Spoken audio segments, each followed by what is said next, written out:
after this one in 2001. And some girlfriends and I were going inner tubing down the Guadalupe River in New Braunfels, Texas, which is close to San Antonio, Texas. I lived there then. I'm in the Northwest now in Oregon. And it was her birthday, and 5 of us got together to party and celebrate her birthday. So when we got finished, got back to where the bus picks us up at the end of the day, it was a little school bus. It's an outrigger that picks us up and drops us off. We rented inner tubes from them. So a little school bus that holds 13 max, and it was pulling a trailer with our inner tubes and our ice chests in it. We had a great day. It was an awesome day. And I go to get up on the bus, and my friends are behind me, and the bus is full. And I'm like, I don't know if I want to do this because it's full. Why would we get on? But they're like, come on, you can stand. It's not that far, a couple miles, 2 or 3 miles, I believe it was. And so I said, okay. So we got on. They packed us in like sardines. And I was the one that was next to the emergency exit door on the bus. And then we went on driving. He started driving us to the outrigger, to the parking lot where our cars were. And as he was driving, it was a standard shift, a manual shift. And so he was kind of jerking us around, pulling away from a stoplight. He shifted into first, second, and then as he was shifting into third, I was jerked back against the emergency exit door and fell out. The door opened up and I fell out. I can't believe I'm falling out of this bus. And I hit the trailer hitch on my back. I bounced off there, hit the ground on my back, and I bounced onto my side. And at that point, I knew that something was going to happen if he didn't stop. I screamed in my head, as loud as I could in my head, "Stop, you're killing me." And as soon as I did that, the back wheel of the trailer ran over my neck and my head. And at that point, I popped out of my body. And I was looking down on the scene. And I didn't have any pain. I felt peace. I felt a knowing, okay, well, I did die. Not that he killed me, he didn't, but of course, but I did die. And I knew I had done this many times before. And this was just another time when I had died. I had that knowing. And so I'm looking down and I see a big bus coming, and he's still driving away from where I see my body laying on this road. It's about 100 degrees, so it's really hot. And I see my body, and I see this big commuter bus coming toward my body. And I think, I hope that bus doesn't run over my body because that would make a big mess. But I didn't have any real attachment to my body. So at that point, I also thought about my friends and how this was going to ruin their day. We had a really nice time. We were celebrating my friend's birthday and had a good time. And here I go and die on them, was my thoughts. And that, I'm not going to be able to celebrate. She's going to be sad whenever she celebrates her birthday. Those types of thoughts kind of thing. And then I thought about my partner. I had this knowing, and I could see him sitting on the sofa. He was upset and sad, but I knew that he would be okay. And I thought about my sister, who I was really close to, and she has family, a husband and kids. I thought about her. I knew she would be really sad, but she would be all right because she'd have her family. And then I thought about my mom, who I sort of took care of. She was elderly, and I took care of her. We just lived down the road from each other at that point. And my stepfather had passed 3 years earlier in 98. And that's where things really started progressing for me, or I needed to know what happens when we die. But needed to know that he was okay. I felt the presence behind me. And I turned around and I saw that it was my stepdad. And he says to me, "It's not your time." I was so happy to see him, and he looked really good. I said, "But I want to stay here. I want to be with you," because we were really close. And he says, it's not your time. He repeats that. And as we're communicating that, he says, your mom needs you. She's going to need you for help with her transition. And that type of thing was telepathic. And as we're communicating, I felt something happened to my right again. And there was a tunnel, which I call the ancestor tunnel, start to open up next to me. And I turned to it. And I was actually drawn to it, to the tunnel. And so I see ancestors that I remember from this lifetime. Wouldn't recognize from here, but I recognize them there within the tunnel, within that space, that portal. And they're looking at me and they weren't happy to see me. They weren't celebrating and everything like that. Like, oh, yay, good job or whatever. They just kind of looked almost like deadpan look on their face. That was not joy. And I remember that we have a celebration when we go on the other side, when we pass. And I said, okay, well, I guess it's not my time, but I still didn't want to come. And as I'm aware of this, I see another portal beyond that one. And it's really bright. It's bright as the sun. It's white, yellow, bright as the sun, off in the distance. And I'm drawn to that portal.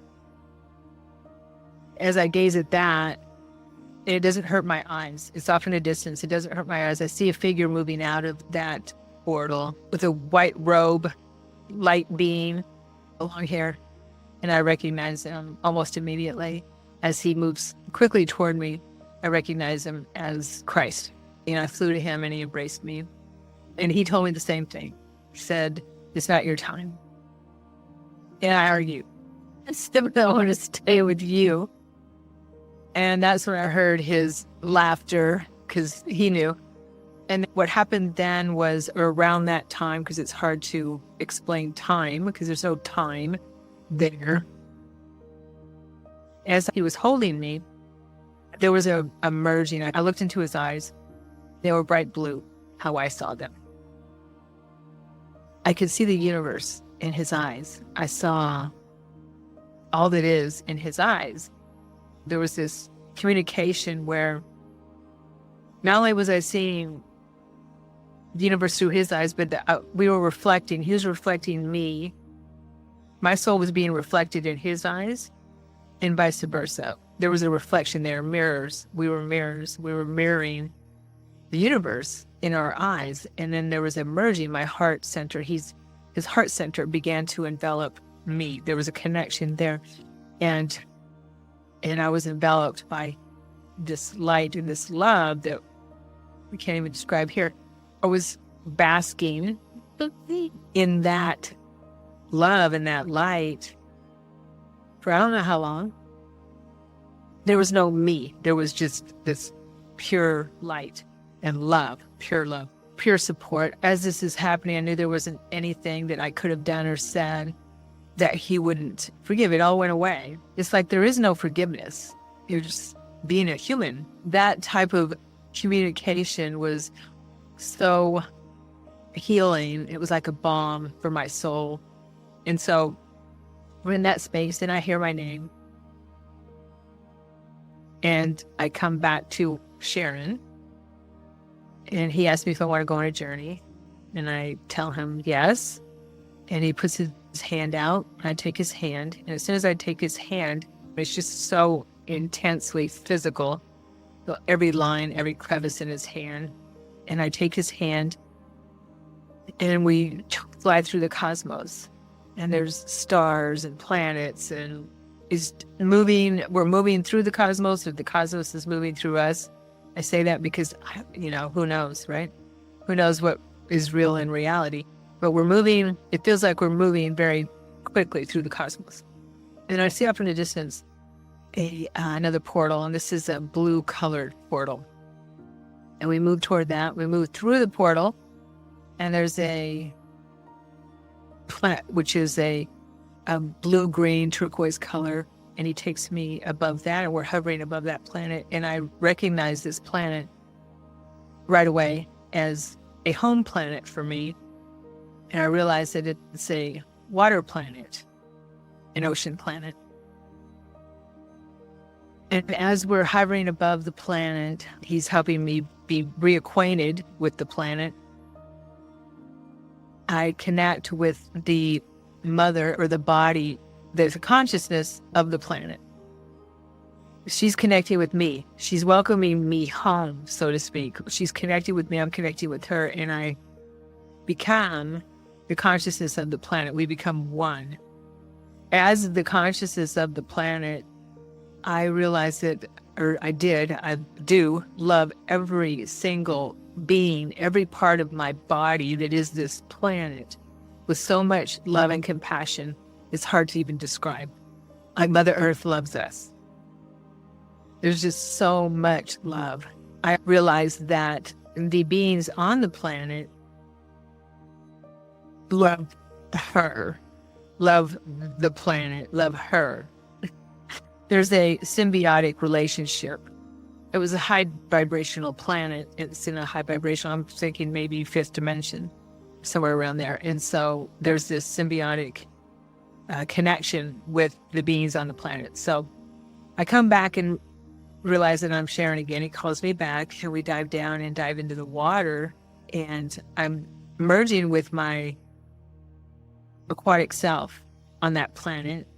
And they look like mers, mermaid, merman, mer family, mer kids, that kind of thing. Very similar. And I've made sense why I was always attracted to mermaids and dolphins and whales in my life. I recognize my family. I have a mate. I had children. I was reunited with them, reunited with my parents in that space as well, and was taken on many journeys there.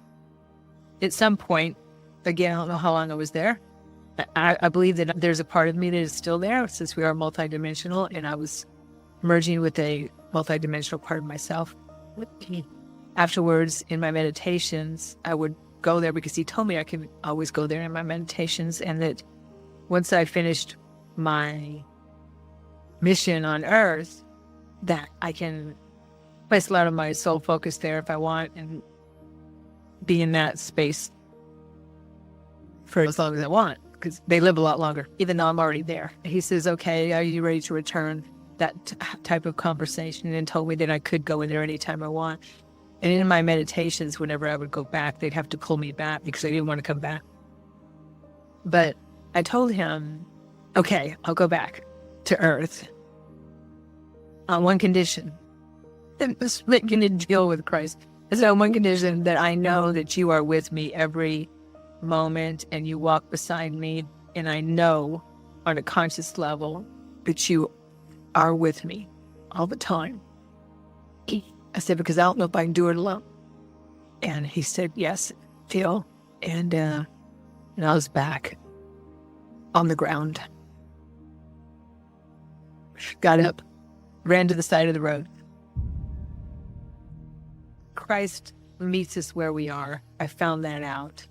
A lot of people say, well, how come, what makes people so special that they get met by Christ or things like that? It's not like that. It's just that we have to be open. But what I'm saying is that Christ is not Christian.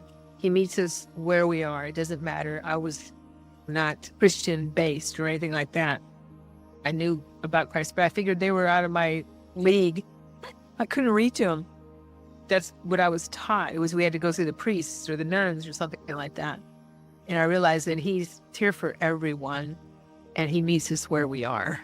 We don't have to believe that we have to be at a certain level or anything like that for him to come to us, because that's one thing that he helped me heal is feelings of unworthiness. Not feeling worthy of him being there with us. Or any spiritual teacher that ascended or that we're working with. Unfortunately, we have that in us that we feel unworthy. We are loved beyond measure, but beyond what we could ever imagine. That we're not alone, never alone. I used to think I was alone going through these trials and tribulations, but we're not. We're not. All we have to do is ask for help. Ask and it is given. It just may not be the way we think it is.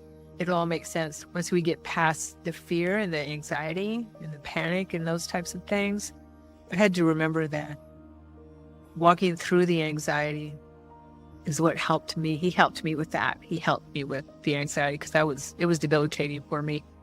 And I was in panic attacks. So everything's going to be okay.